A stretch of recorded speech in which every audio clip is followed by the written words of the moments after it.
Olá, meu nome é Adriano Fabro e nessa aula é a segunda parte da aula sobre amostragem em ilhas, né? Então, esse aqui é um slide onde a gente foi o resultado final da última aula, né? Que a gente mostrou que a representação em frequência através da transformada de Fourier de um sinal mostrado no tempo com uma taxa de amostragem de delta segundos, né, ou 1 sobre delta hertz, ela é uma representação periódica, né? Então a discretização no tempo implica uma periodização na frequência, tá? E escalonada, né, de 1 sobre delta aqui também, e sujeita a esse fenômeno aqui de aliasing, né? Que é quando um dos períodos da minha representação periódica se sobressalta, ou sobrepõe, perdão, sobre o período subsequente, né? O período subsequente aqui da minha representação em frequência, tá? Então, vamos dar uma olhada. Então, isso é uma coisa que a gente quer evitar, né? A gente gostaria muito de evitar, porque a consequência disso é que eu tenho falsas representações em frequência, né? Então, como é que eu evito isso, né? O que isso quer dizer, tá? Vamos explorar um pouquinho mais esse conceito aí de aliasing, né? Então, imagina que eu tenho um sinal no tempo com uma certa representação em frequência, né? Limitada pelas frequências FH negativo e FH positivo, né? Então todo o meu conteúdo espectral está dentro dessa banda de frequência aqui, né? Então o módulo de F, então quer dizer que a transformada de Fourier é zero para qualquer frequência maior do que FH ou menor do que menos FH, tá? Se a gente pegar esse sinal no tempo, que tem esse conteúdo espectral aqui, limitado por essa frequência, e amostrar ele com uma taxa de amostragem maior do que 2 vezes essa frequência FH, né? Ou seja, a minha frequência FH superior aqui, né, é menor do que metade da minha taxa de amostragem, tá? Eu vou ter o seguinte efeito. Então eu vou ter essa representação aqui espectral do meu sinal amostrado, né? Então repara que ela é uma representação periódica, tá? Então eu periodizei o meu sinal em frequência, a minha representação em frequência. Ela tem que ser escalonada por aquele fator de delta para eu ter uma amplitude equivalente, né? Desse cara em frequência aqui. Só que por causa dessa característica aqui, né? Que a gente escolheu que a minha taxa de amostragem é tal que ela é maior que 2 vezes maior do que a máxima frequência contida no sinal, eu consigo separar bem os períodos adjacentes da minha representação periódica em frequência, tá? E aí a gente tem algumas frequências características aqui, alguns pontos característicos, né? Que, primeiro, eu estou dentro daquele meu período da minha representação periódica, né? Lembra que a representação em frequência é periódica com período 1 sobre delta. Então ela vai de menos 1 sobre 2 delta até 1 sobre 2 delta. Então o meu sinal está dentro desse período, que ele é menor do que esse cara, tá? E aí a gente chama essa frequência aqui como 1 sobre 2 delta, né? Que separa esses dois períodos adjacentes da minha transformada de Fourier, como a frequência de dobramento ou folding frequency. Também você vai ler aí no material, né? Que basicamente ela dá um dobramento, é como se eu estivesse dobrando essa representação aqui em cima dessa ou vice-versa, né? A máxima frequência do sinal aqui contida nesse conteúdo espectral é o que a gente chama de frequência de Nyquist, tá? Então a máxima frequência do meu sinal é a minha frequência de Nyquist. Essa metade da minha frequência de amostragem é a frequência de dobramento, e essa taxa, e essa 2 vezes essa máxima frequência de Nyquist é a taxa de Nyquist, que a gente chama, tá? E essa frequência aqui, 1 sobre delta, é a minha frequência de amostragem. É o sampling rate, também a gente pode chamar, tá? E aí, se eu tenho obedecido essa condição aqui, né, a gente pode dizer que essa função delta vezes xs, né, essa representação aqui, é uma representação correta do conteúdo espectral do meu sinal original, né? Somente se a minha se essa minha frequência maior aqui, né, na verdade é FH aqui, for menor que metade da minha taxa de amostragem. Tudo bem? Então, isso é uma boa notícia, porque eu consigo representar adequadamente o conteúdo espectral do meu sinal contínuo a partir da sua versão amostrada, desde que a taxa de amostragem obedeça essa regra aqui, né? Seja menor do que seja menor do que a metade da minha frequência de amostragem, tá? Se essa relação não obedece, né? Se o conteúdo espectral do meu sinal não obedece a essa relação, eu tenho uma sobreposição das versões deslocadas do meu espectro original, né?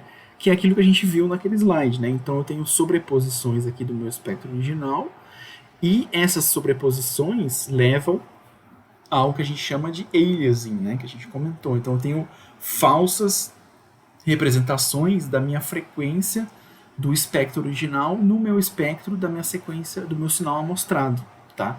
Então, um exemplo simples, né? E notem que, tipicamente, o que vai acontecer é que uma frequência mais alta aqui, por exemplo, do meu sinal subamostrado, né, que ela não está representada adequadamente, ela vai parecer uma versão de uma frequência mais baixa no meu sinal subamostrado. Tudo bem? Então eu vou ter essa representação falsa ou um aliasing, né? Então um exemplo simples, né, é que se eu tenho essa minha função contínua aqui, né, cosseno de 2πt, com uma frequência p, 2πp vezes t, né, e aí eu amostro ela com uma taxa de amostragem delta, né, então esse meu t vira um delta np, tudo bem?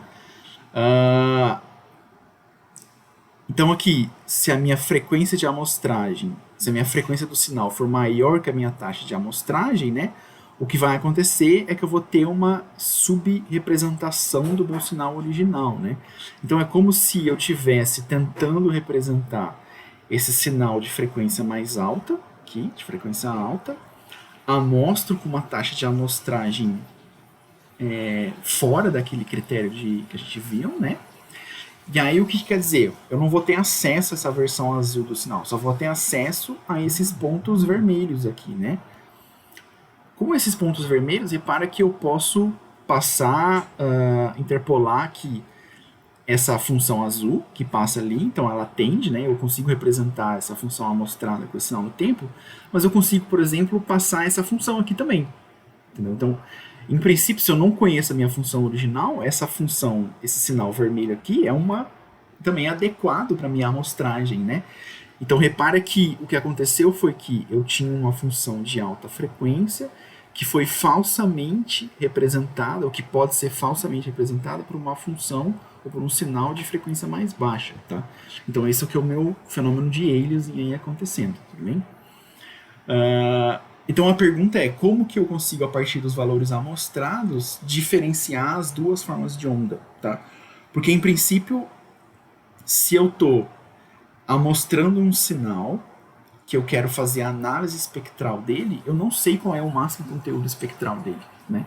Então imagina que eu estou lá medindo alguma coisa, algum fenômeno, e eu não sei qual é o conteúdo espectral. Na verdade, eu quero medir para conhecer o conteúdo espectral dele, né? Como é que eu faço?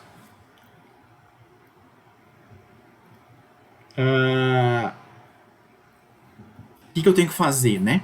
Para resolver esse problema, assim, né? Um pouquinho mais aqui, né, é que esse aliasing, falando um pouquinho mais desse aliasing, né, que ele é um fenômeno aí em que as altas frequências se parecem com frequências mais baixas, né? Então a gente viu lá que eu tinha um sinal de alta frequência, que, por exemplo, essa frequência mais alta aqui, que foi representado por um sinal de frequência mais baixa, que era aquela função em vermelho, né? Mas na verdade, qualquer sinal múltiplo aqui da minha taxa de amostragem, ele também vai ser subrepresentado, ele vai ser falsamente representado, perdão, por essa frequência mais baixa aqui, né? Então ele vai ter todos esses aliases aqui acontecendo que vão ser representados por essa frequência mais baixa, né? Então, para se evitar esse fenômeno de aliasing, o sinal ele tem que ser limitado em banda, tá? Para que eu obedeça essa relação aqui de que a minha taxa de amostragem seja pelo menos 2 vezes maior do que o máximo conteúdo espectral do meu sinal. Como que eu consigo fazer isso na prática, né? Necessariamente eu tenho que fazer uma filtragem do meu sinal antes da amostragem, tá? E tem que ser uma filtragem analógica, tá? Tenho que filtrar o meu sinal analógico com um filtro passa-baixa analógico. Eu não posso fazer um filtro digital, né? A gente não vê filtros digitais e projetos de filtros aqui nessa disciplina, mas eu tenho que fazer um filtro analógico mesmo do meu sinal e limitar o conteúdo espectral dele antes da amostragem, tá? Por quê, né? Porque se eu não fizer isso na amostragem, eu não tenho como saber se o que eu estou vendo ali no meu sinal é realmente a representação espectral ou o conteúdo espectral verdadeira do meu sinal, ou se são aliasings desse conteúdo espectral dele, verdadeiro, tá? Então fica impossível distinguir isso daí. Então eu necessariamente tenho que definir uma máxima frequência do meu sinal antes da amostragem. Então, eu tenho um sinal qualquer e eu julgo lá por uma decisão de engenharia, um critério qualquer que eu tenha, que eu só vou olhar para esse sinal até uma certa banda de frequência, por exemplo, né? E aí, esse filtro analógico que eu projeto, né, ou que eu uso para filtrar o meu sinal, esse filtro é conhecido como um filtro anti-aliasing, tá? E aí, esse filtro anti-aliasing, um filtro analógico, ele tem algumas características, né? Então, bom, em princípio, eu preciso de algumas características desejadas dele, né? Então, ele tem aqui uma região de passabanda, tá? Que é a região em que eu quero que não afete o conteúdo espectral do meu sinal, né? Não quero nenhuma distorção. Então, em princípio, seria ótimo se esse passabanda aqui fosse uma região plana, né? Quer dizer, eu multiplico todas as minhas frequências por uma constante que eu conheço por causa do filtro, né? Eu tenho que esse filtro, eu gostaria que esse filtro tivesse características bem definidas aqui na frequência de corte, nessa região aqui da frequência de corte, né? Onde a gente tem uma região de transição entre a minha região de passabanda e a minha região de parabanda, né? Então o filtro ele nunca vem brusca, eu não consigo ter um filtro analógico que venha bruscamente aqui e pare tudo, né? Eu tenho uma região de transição e essa região de transição ela tem uma taxa de decaimento até a minha região de parabanda aqui, né? Essa taxa de decaimento a gente chama de roll-off do filtro, tá? Eu gostaria que esse filtro aqui tivesse também baixa distorção nessa região de passabanda aqui, né? Como baixa distorção, né? Então é um filtro de fase linear. Então a gente viu lá que se eu tenho um sistema de fase linear, ele só vai impor um atraso puro no meu sinal sem causar distorção nele. Então isso é uma característica importantíssima para a gente. Eu não quero distorcer o meu sinal, né? Outra coisa importante é que quando eu tenho analisadores de múltiplos canais, eu preciso de um conjunto de filtros anti-aliasing, né? Que devem ter características casadas aqui, né? Casadas de fase e amplitude, tá? Então vamos dar uma olhada em alguns filtros típicos aí que se usa em equipamentos de processamento de sinais, né?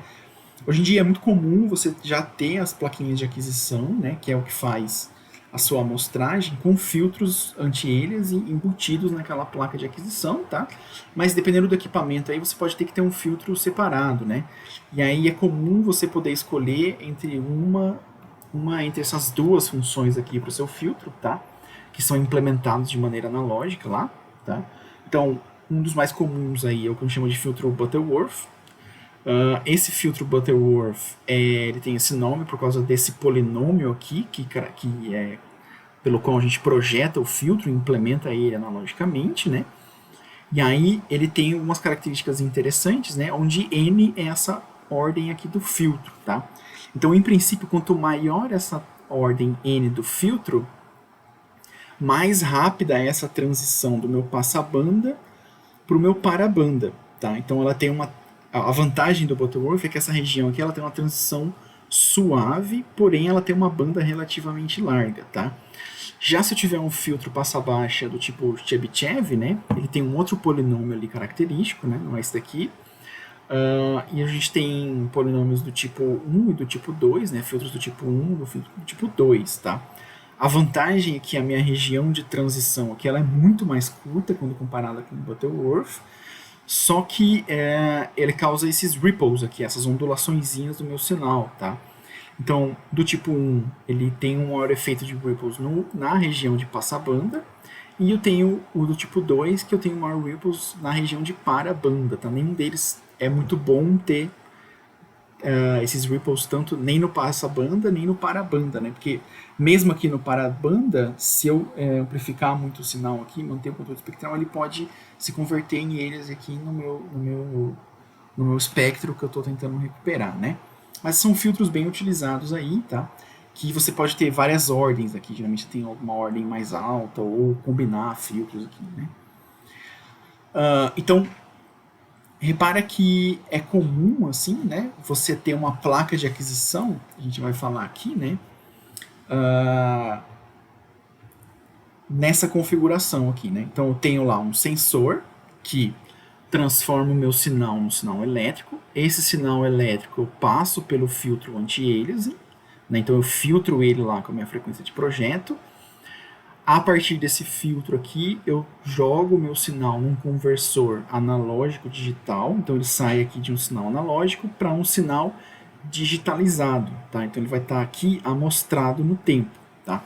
Então é importante que a frequência de corte desse filtro aqui esteja casada com a frequência de amostragem do meu conversor analógico digital e que ela seja antes da conversão analógico digital, tá?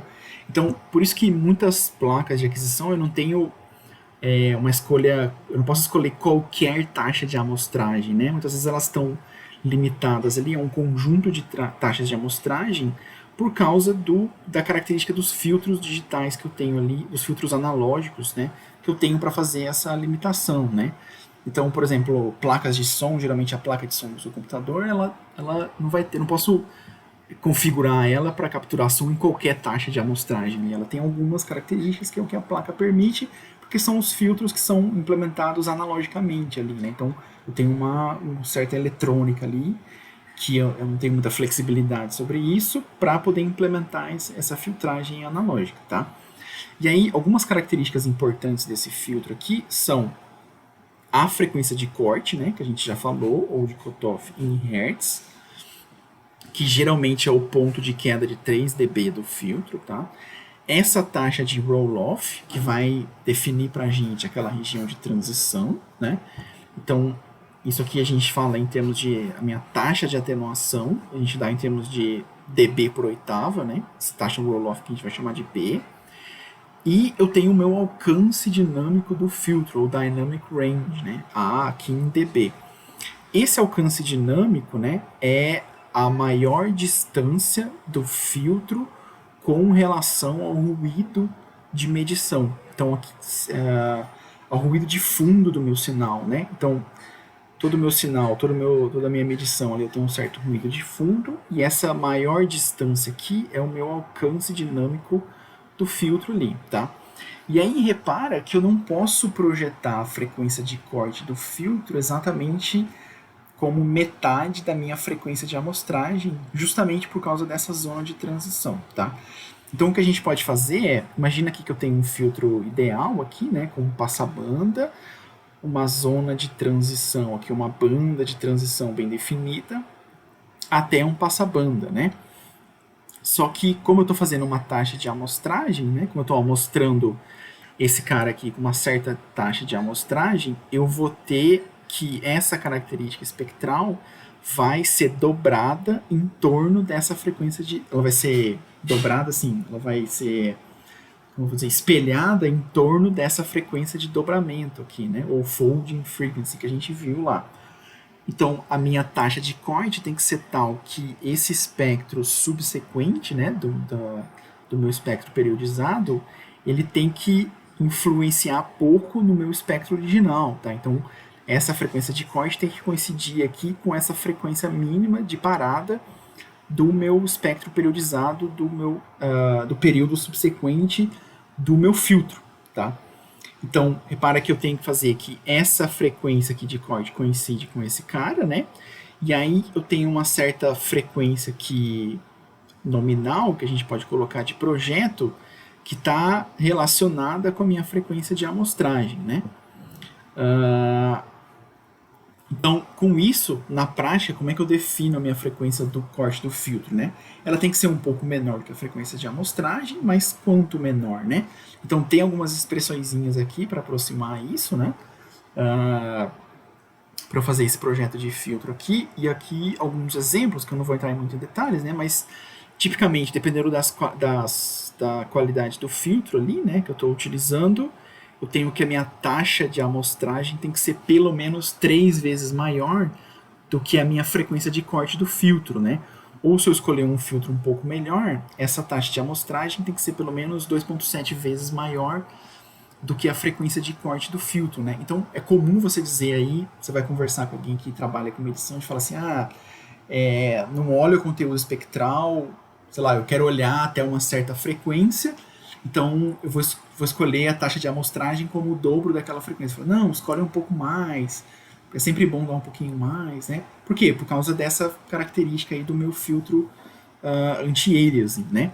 E aí tem aqui uma regrinha para você escolher isso daqui, né? Baseado nas características do filtro ali.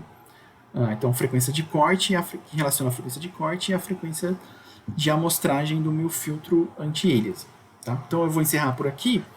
Na próxima parte da aula, a gente vai falar sobre conversão analógico digital e alcance de